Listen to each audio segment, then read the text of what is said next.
네, 이번 강은요. 우리 건설안전 산업기사 2016년 4월 7일 날 본 문제입니다. 이거는 필답형은 몇 시간이요? 1시간이네, 1시간. 1시간이고 요 배점은 60점이에요. 뭐가 또 기다리고 있다?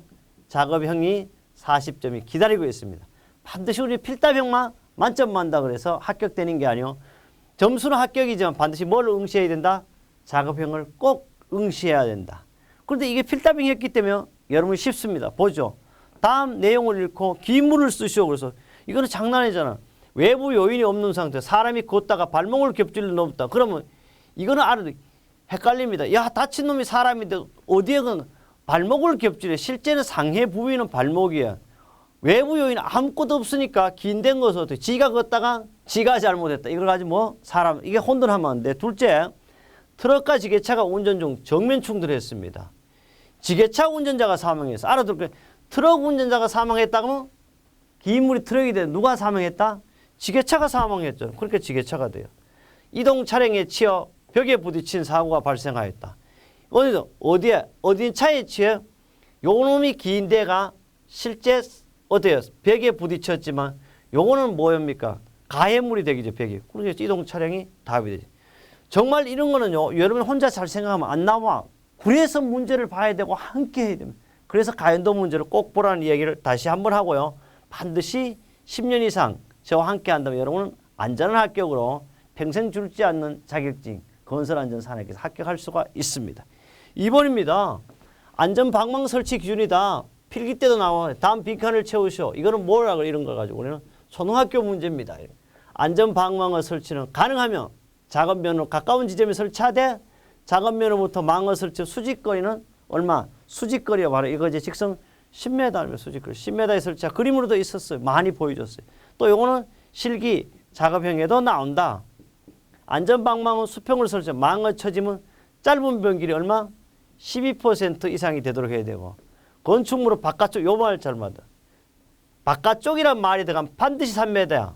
그렇지 않을 때는 건축물 등을 설치하는 경우는 2가 되죠. 꼭 요 말을 함정이란 바깥쪽으로 얼마? 필기 때도 엄청 강조했어. 바깥쪽이나 3m. 이거는 우리 산업안전보건기준에 42조 추락과 방지 이렇게 나와 있습니다.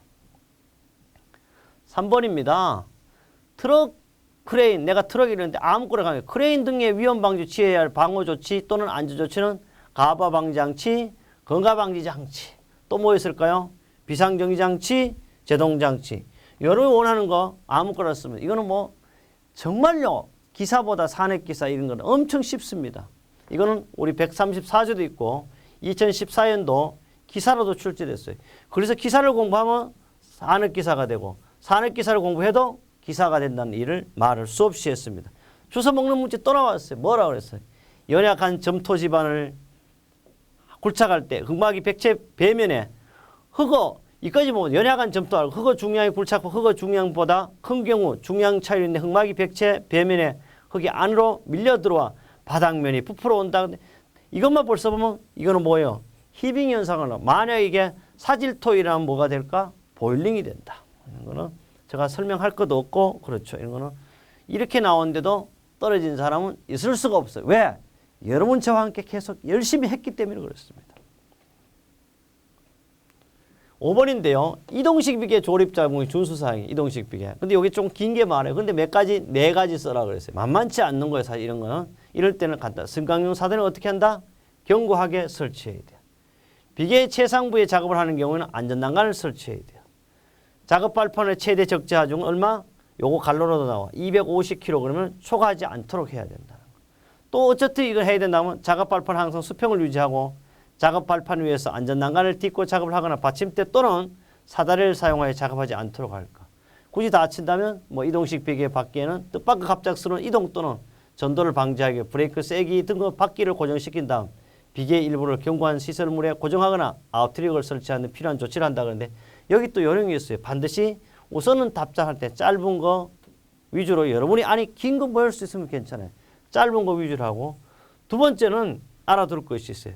4가지 쓰라 그랬는데 나는 죽어도 3가지밖에 못 쓰겠다. 그럼 3가지만 쓰면 4번째는 어떻게 해? 마감 표시를 하라고 감독이 일한다.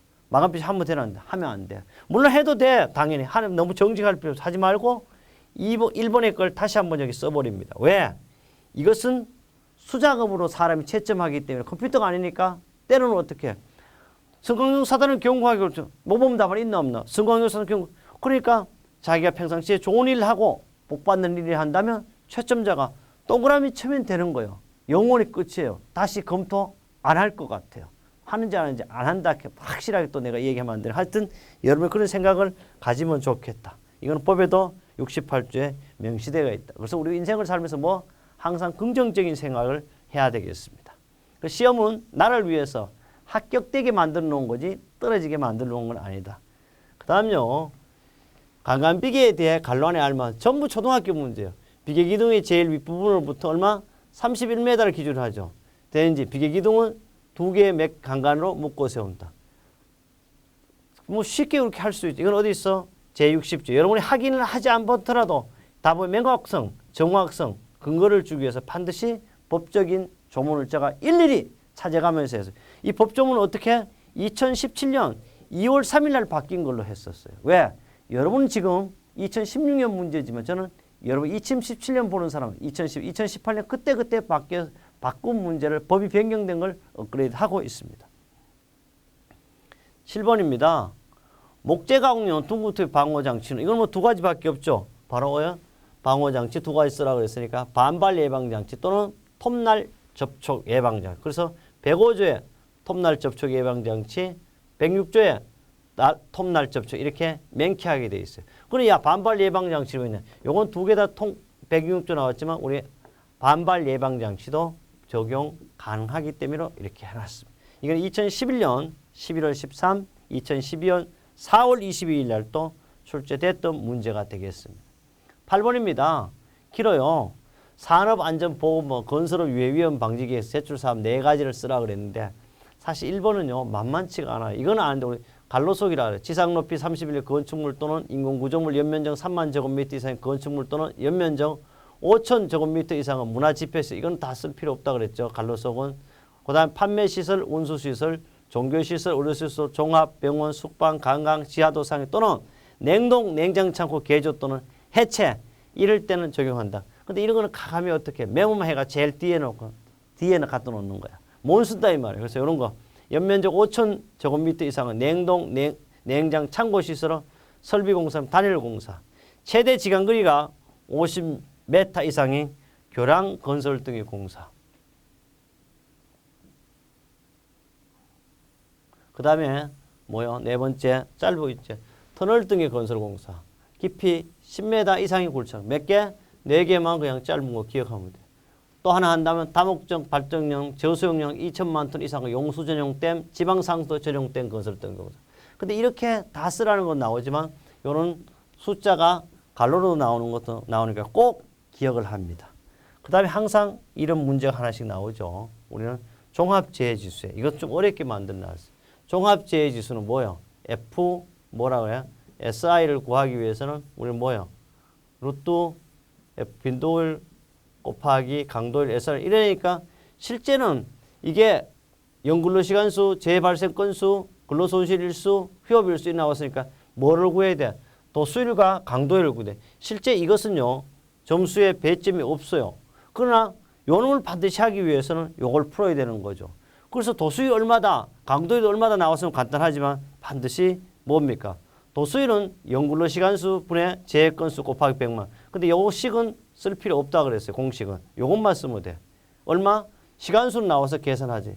연근로시간수가 25만 7,600 나왔으니까 재건수 곱하기 요렇게 써도 되고 요걸 어떻게 10의 육성해도 65.993인데 올리니까 요건 셋째짜리 반응할 게 없으니까 65.99를 써라. 그럼 여기 65.99 왔죠? 그럼 강도율은 하면 돼. 강도율 근로시간수로 어떻다? 똑같잖아. 25만 7,600분의 총 근로손실일수를 봐야 돼. 그런데 여기도 맹쾌해. 근로손실일수는 420일. 이건 잘 들어왔어. 그런데 요것도 좀 이쁘게 하나 이렇게 다 이게 분자로 들어가야 돼. 이렇게 돼야 돼. 엄격하게 하는. 그렇죠? 분자죠. 근데 요렇게 하고 원래는 요놈과 요놈을 더 요건 먼저 해야 되죠. 요놈을. 아, 이거 잘 뗐어. 요렇게 한 다음에 갈로를 해놔야 돼요. 물론 갈로 안 해도 되겠지만 그래서 특별한 말이 없을 때는 365로 300. 왜? 휴업일수가 있기 때문에 그래요. 요렇게 해가 더해가지고 하니까 얼마에 나오냐? 그러면 1.738. 그럼 오늘 1.74가 되네. 그래 1.74 하니까 10.715인데 오니까 10.72. 반드시 이 가정만 풀어놓으면 돼. 그러나 나는 외웠다. 이것만 해도 된다. 물론 이것만 할 수 있는데요. 이 채점을 할 때 풀이 가정을 이렇게 낙서라도 해놔야 됩니다. 그래야만 근거를 준다는 거. 그러니까 이건 사실 한 번만 해보면 우리 다 필기 때도 많이 했고 충분히 맞출 수 있는 그런 배점입니다. 또 5점이니까 충분히 잘할 수가 있어요. 이거는 2014년 4월 20일 날 2014년 4월 기사와 산업기사가 동시에 출제됐고요. 또 하나는 2013년 15년도 계속 나왔던 문제 되겠습니다. 10번째입니다. 뭐 너무 간단하죠.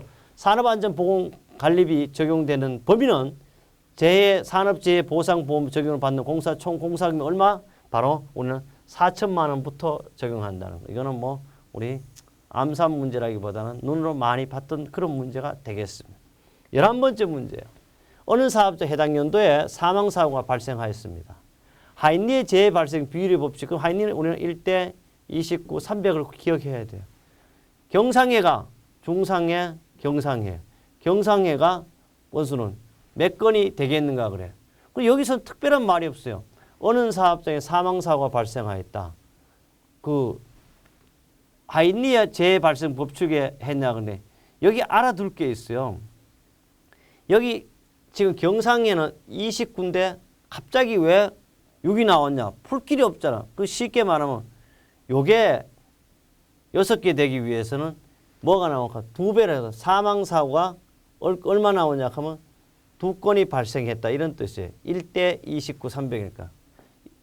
4건이 돼야 되네요. 4건. 그래서 이게 몇 건 하냐 하면 얘가 이렇게 줘야 돼요. 사망사고가 발생하였다.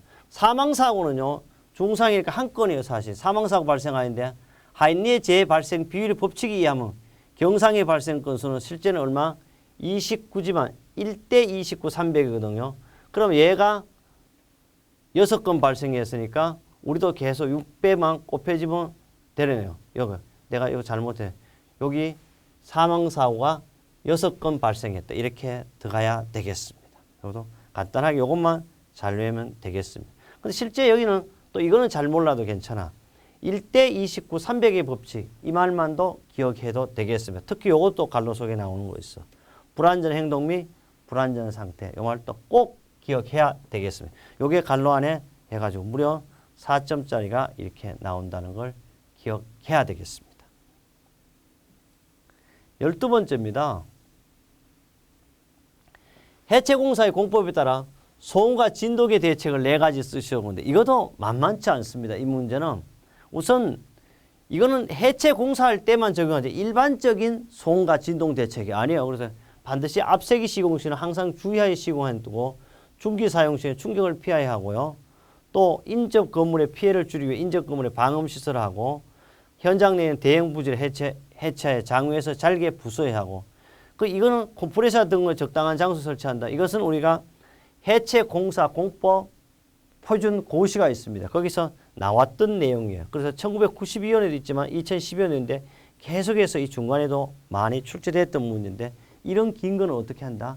바로 여러분이 메모해야 된다는 이야기를 하고 싶습니다. 벌써요 13번째 문제입니다. 우리는 기사는 14문제, 산업기사는 13문제가 나오죠. 마지막 문제인데요. 사다리 등어 통로 설치 시 빈칸을 쓰시오. 이거는 정말 엄청나게 쉬운 문제죠. 빈칸이니까요. 이거는 뭐 간단하게 사다리 통로 기울기 얼마? 75도 이하로 해야 된다는 거. 오늘 이렇게 한다면 점수가 몇 점? 배점은 60점입니다. 쉽게 맞출 수 있을 거고요. 우리는 2014년 7월 6일, 2015년 11월 7일 날 또 나왔습니다. 항상요. 시험 문제가 끝나면 제가 시험 문제 공란이 있어요. 여러분이 한번 읽어보라고 이렇게 만들어 둔 겁니다. 기회는 항상 위기에 함께 온다 그래가지고 우리는 기회라는 것은 위기가 닥칠 때 온답니다. 그래서 뭐냐 그러니까 기회는 항상 위기에 함께 온다. 위기와 함께 오는데요. 대부분의 투자자는 주가가 오를 때 행복해하고 떨어질 때 불행에 빠집니다.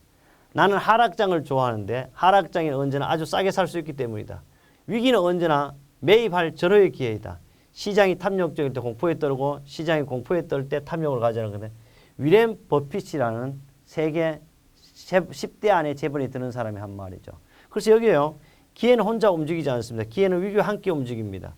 위험의 배후에는 늘 기회가 숨어 있고 기회는 항상 위험을 품고 있습니다. 기회가 주어질 때 항상 위기를 의식하고 위기와 장투도 절대 주눅들지 말아야 한다는데 우리는 이렇게 해서 13문제를 했어요. 그러나 기다리는 문제는 몇 문제에서 주로 8문제. 뭐가 기다려서 작업형 40점이 기다리고 있다는 것. 여러분 특별한 일이 없으면 60점 이 정도 만점 맞을 수 있지만 혹시 20점 맞아도 문제 될 게 하나도 없어. 왜? 40점이 여러분이 기다리고 있습니다. 그래요. 다음 강의에서도 계속 함께 하겠습니다.